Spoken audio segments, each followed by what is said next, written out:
बातमी आहे पंढरपूरमधून। पंढरपुरात 25 ते 30 महिलांची आर्थिक फसवणूक झाली आहे। पैसे दुप्पट करून देतो हे आमिष दाखवून महिलांची फसवणूक करण्यात आली आहे। राजेंद्र निराळी आणि मेहबूब दस्तगी यांनी पैसे घेऊन ही फसवणूक केली आहे। यामध्ये राजेंद्र निराळे यांच्याकडे पैसे परत मागण्यासाठी गेल्यावरती पैसे मागितले तर आत्महत्या करेल अशा उलट्या धमक्याही महिलांना देण्यात आल्या।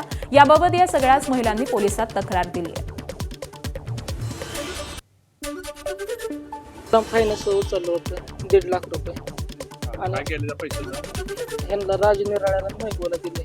कशासाठी दिले? ते म्हणलं ते 2 पैसे बँकेपेक्षा तुम्हाला जादा टाकून देतो। सोनं ठेवलं त्यातनं 3 लाख रुपये उचललं, ट्रॅक्टर विकला त्यातनं मालकानं 3 लाख रुपये आणलं आणि मी पैसे हे ननद आमची मोहर करून सर मी पैसे दिलं राजू निराळ्याला। आम्हाला म्हणला बँकेपासून जास्ती तुम्हाला देतो, आम्ही बायाची जाता आम्ही दिलं। 20-25 महिला माझ्या ऑफिसला आल्या। त्यांनी मला त्यांच्या सगळ्या अडचणी सांगितल्या, त्यांची झालेली फसवणूक सांगितली। तेव्हा माझ्या लक्षात आलं की हे रॅकेट फार मोठं आहे।